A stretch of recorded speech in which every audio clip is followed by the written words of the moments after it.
turn your Bible to Luke chapter 7, 11 to verse 17. 11 to verse 17. If you ask me today where you can find the presence of God, if you ask me honestly where you can experience and find the presence of God, I can assure you that we are living in His presence in daily lives and every moment.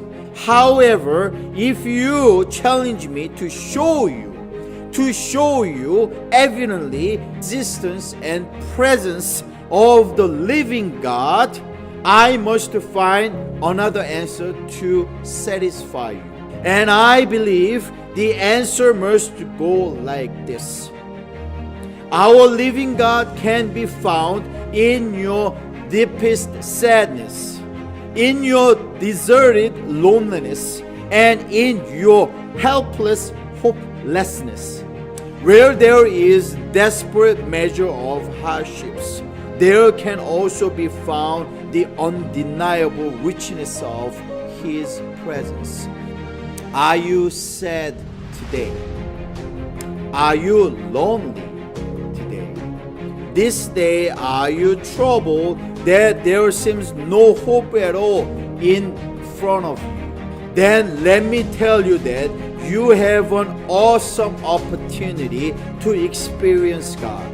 Let me even illustrate that for you. And it came to pass the day after that He went into a city called Nain, and many of His disciples went with Him, and much people. The city of Nain. When is the last time you heard about the city named Nain? Never. Why? Because the city of Nain never appeared anywhere else but only here in the Bible. Jesus was so busy doing His ministry, usual ministry in Capernaum, but something urgently alarmed His mind, as if some loud voice screamed at His soul for help. The voice was coming from not a close distance, but 40 kilometers away from a city called Nain. And it was the scream that Jesus heard. It was a unvoiced cry, unvoiced weeping of sadness of a mother. In verse 12, it describes, now when Jesus came nigh, closer to the gate of the city, behold, there was a dead man carried out, the only son of his mother, and she was a widow. In verse 11, in the city, and many of His disciples. If you see the second part of verse 11, many of His disciples, not only that, went with Him, but also there were much people. If you also look at verse 12, there were much people of the city was with her. The much and many was repeatedly emphasized and described by the master painter Luke. But on the other hand, to the contrary, there was this lonely mother. On one side, there are just so many people, but on the other side, if you look at it, there is one sad, lonely, and hopeless woman. This woman, I find it very special. There is not a single word that she ever uttered. There is no single word that she speaks. You may think this woman may ask the Lord to help, but she doesn't. If you read it again, you will be amazed that none of the disciples and much people ever seem to sense her sadness, loneliness, and her hopelessness. What will she need right now? Will she desire more money? Will she desire more happiness, joy, peace, success, beauty, health?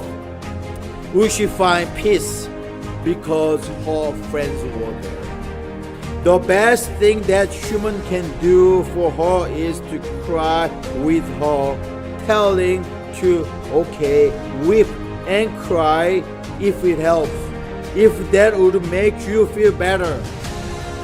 Did the dead boy believe the Lord? Did the dead man's mother ever ask the Lord to help? Did people even ask the Lord to come and rescue? No, none of that happened. Instead, it was the loving God who loved all men, but especially this woman who was under the desperate sadness. He came down to meet this widow where she was most sad, alone, and hopeless. He stopped the bier where the coffin of the dead man was carried along. That was where the mother's lonely sorrow and hopelessness must be revived into joy and life. Now Jesus said to the dead man, "Young man, I say unto you, arise." If you can picture this moment with me, you can easily find it is quite awkward. First of all, who is this guy? Who is this guy come out of nowhere? Nain is a city that Jesus never visited before this day and ever after this day. In fact, this is a total stranger who is probably as young as a dead boy. If you can picture with me, think about it. Jesus is unknown to these people, but he came along.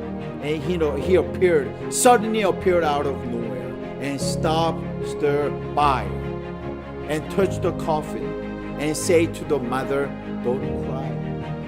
You may continue to wonder who this person is, but then you will see that that boy actually revives.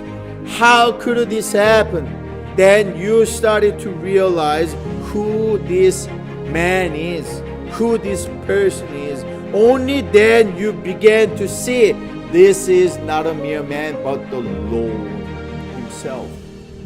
Today's message was the last part of the 4th-part sermon series of Jesus and his gospel. As I chose this passage, I began to see myself as the widow who was in the deepest sadness, in your deserted loneliness, and in the hopelessness. And I believe some of you might feel the same way. However, as I read more and more, I learned something new. Jesus came to the city of Nain, sensing the sorrow of a mother whose son was dead and carried out in a coffin to the graveyard. Jesus came all the way from Capernaum to this city to revive the dead man. Mother did not ask for it. She did not know Jesus. The boy could not have asked for it, for he was already dead. The city man cannot ask for Jesus because he was too far away from the city of Nain to come and save. Only Jesus knew the only way to heal these people, save them, and to restore the dead boy is for him to come, and all the way, whether the people want it and whether the people know him or not. He knew it was the only way to revive the mother. It was the only way to help this mother. More and more I think about it, this is the gospel. This is the good news of Jesus Christ. Do you want to know why it is called the good news? Because you and I can never ever fathom. You and I can never ever imagine. You and I can never ever even think beyond what it is in reality. It is called good news because it is given by God for our sake. We are so limited, so we can only feel our sadness and loneliness and despair. We know that at the end of this long life journey, there is a dead end. whole death. It seems very hopeless if we all have to die someday. But the good news begins in the lack of our hope, for God has sent His only Son, Jesus Christ, all the way from heaven to save us. The boys who rose this day will someday have to die. Probably by then the widow would already been passed away as well. Do you think they'd be sad, lonely, and hopeless? I don't think so. Jesus has come all the way for us. Jesus has come all the way from us, for us. From afar, not 40 kilometers away, or even farther than that. From the heavenly throne, He came down for us, for you and I. But this time, when He came, He did not go to 9.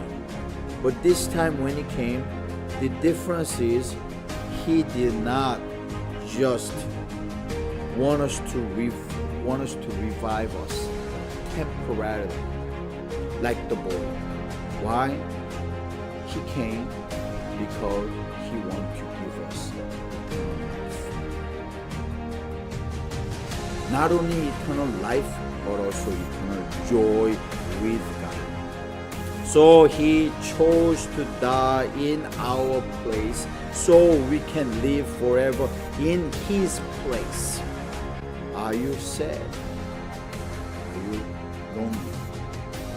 Do you think you have no hope? Just like I felt. Then today I pray that you see this Jesus coming on your way from afar just for you.